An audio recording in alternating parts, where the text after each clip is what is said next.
Bonjour à vous, chers spectateurs. Aujourd'hui, nous allons examiner les événements les plus récents et pertinents des derniers jours.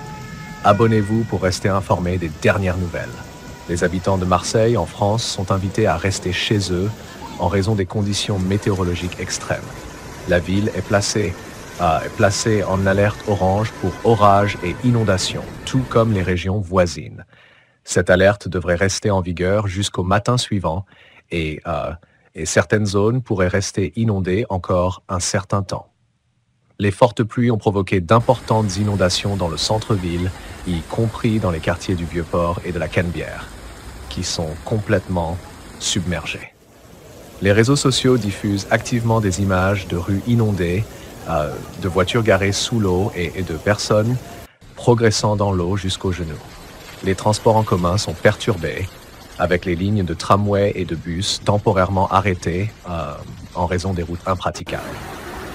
Le météorologue Paul Marquis a conseillé aux conducteurs de reporter leur trajet et de prendre des photos et vidéos des routes inondées.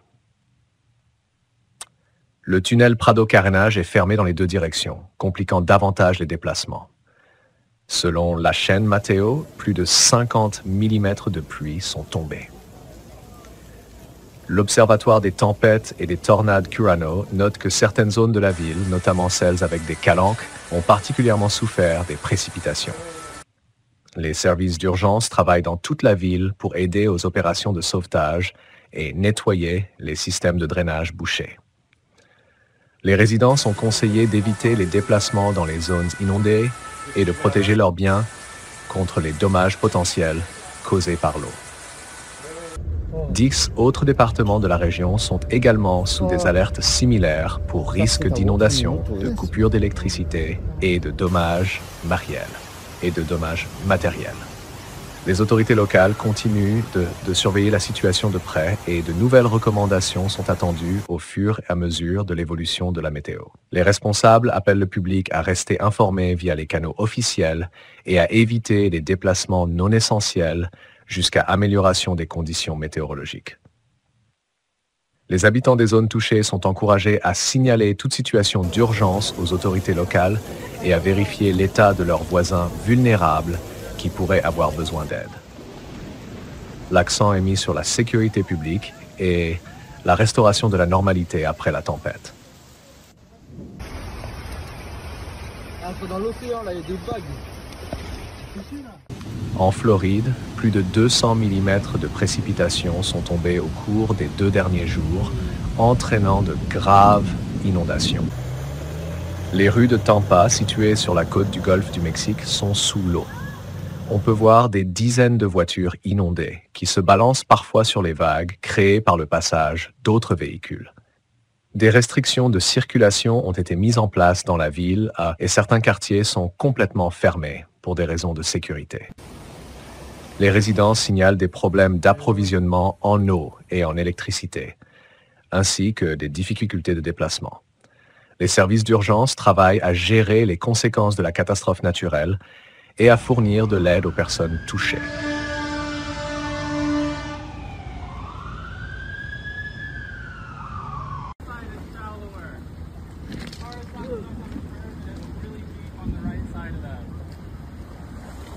Les intempéries ont également frappé l'Espagne, touchant plusieurs régions du pays.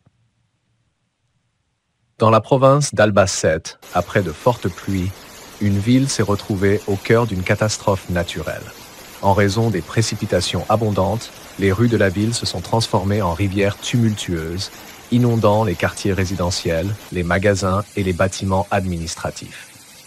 Certaines routes sont devenues impraticables, avec des courants puissants emportant les véhicules et mettant en danger la sécurité des résidents. Les services d'urgence recommandent vivement aux habitants de rester chez eux et d'éviter de circuler dans les rues inondées. La situation est aggravée par des coulées de boue survenues à proximité, causées par le débordement des rivières et l'érosion des sols. Des torrents de boue ont commencé à descendre des pentes des collines, détruisant les terres agricoles et endommageant l'infrastructure routière. Les services de secours ont déjà évacué plusieurs localités situées en zone de risque. Les autorités préviennent que de nouvelles inondations et coulées de boue sont possibles. les météorologues prévoyant la poursuite des précipitations dans les jours à venir. En plus des rues inondées et des bâtiments endommagés, la région connaît des coupures d'électricité et d'approvisionnement en eau. Les services publics travaillent à plein régime, mais la restauration complète des systèmes pourrait prendre plusieurs jours. Les agriculteurs locaux ont également été affectés par les intempéries. Les inondations ont détruit une grande partie des cultures et les exploitations animales ont subi des pertes importantes. Dans la nuit du 4e au 5e septembre, aux Philippines, les habitants ont été témoins d'un spectacle spectaculaire. Un astéroïde d'un diamètre d'environ 1,5 mètre est entré dans l'atmosphère de la planète. L'objet, se déplaçant à une vitesse d'environ 63 360 km à l'heure, a brûlé dans l'atmosphère en raison du frottement avec les molécules d'air, laissant une traînée brillante et se transformant en météore ou étoile filante. L'astéroïde a été détecté par les astronomes 12 heures avant son entrée dans l'atmosphère, ce qui constitue seulement le 9e cas dans l'histoire de l'humanité où une menace d'astéroïde a été détectée à l'avance. L'événement s'est déroulé sans danger pour la Terre et n'a pas laissé de conséquences significatives.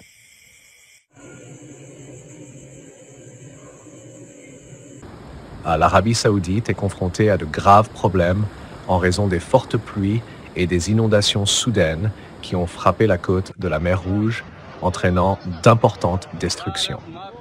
Les inondations ont provoqué le chaos, avec des images et des vidéos de rues submergées, de voitures coincées dans les eaux montantes et de véhicules emportés par des courants implacables, en particulier dans la ville sainte de Médine. Les conditions météorologiques extrêmes ont causé des pertes tragiques avec 2 corps retrouvés dans un oued à Dahab, dans la ville côtière d'Al-Lith, au sud de Jeddah, soulignant la dangerosité de la situation dans la région. Selon les médias locaux, la défense civile saoudienne travaille à la gestion des conséquences, avec le Centre national de météorologie ayant émis une alerte rouge pour fortes pluies dans plusieurs régions occidentales et sud-ouest, avertissant les résidents de se préparer au pire d'ici ce soir. Les météorologistes ont également signalé les dangers potentiels tels que des vents violents, une visibilité réduite, de la grêle et des orages, compliquant la situation pour les communautés de ces zones.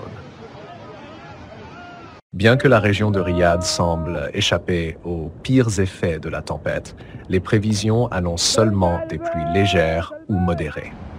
Cependant, la défense civile a averti que les orages devraient se poursuivre de vendredi jusqu'au jeudi suivant, appelant les citoyens à la prudence, à éviter les zones basses sujettes aux inondations et à suivre strictement les instructions officielles pour assurer leur sécurité.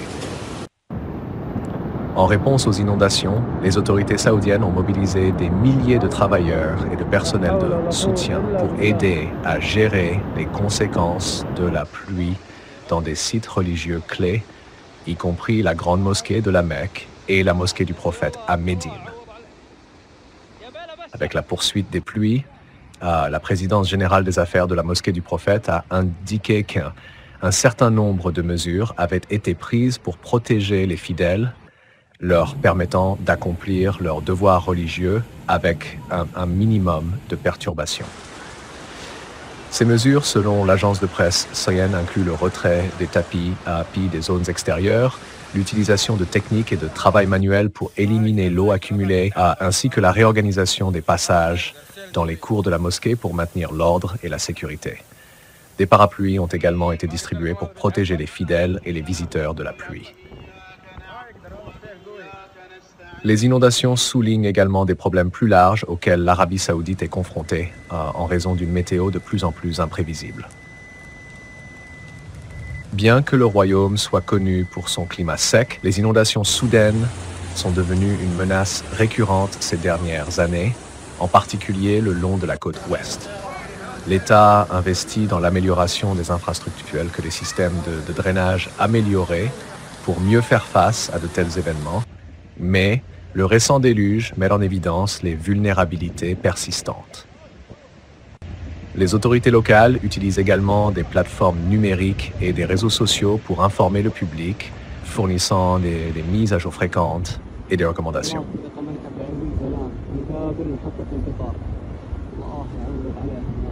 Aux Philippines, le cyclone tropical Yagi frappe avec une force dévastatrice le nord de la province d'Aurora, près de la ville de Casiguran, où vivent plus de 27 000 personnes. Les vents violents et les pluies torrentielles ont causé d'importants dégâts à l'infrastructure et provoqué des coupures d'électricité dans la ville.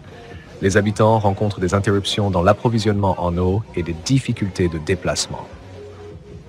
Le cyclone Yagi continue de se déplacer vers l'ouest et a déjà traversé l'île de Luzon, infligeant des dommages à d'autres régions du pays.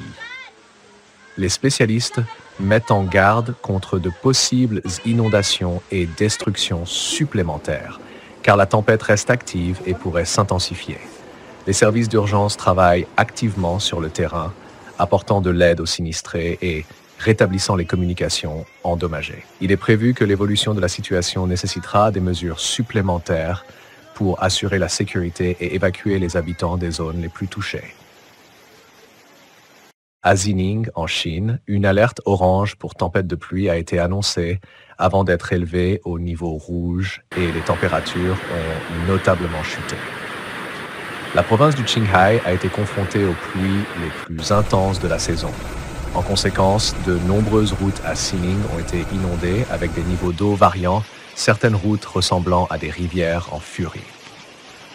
De nombreux véhicules hésitent à circuler et ceux qui osent le faire réduisent leur vitesse.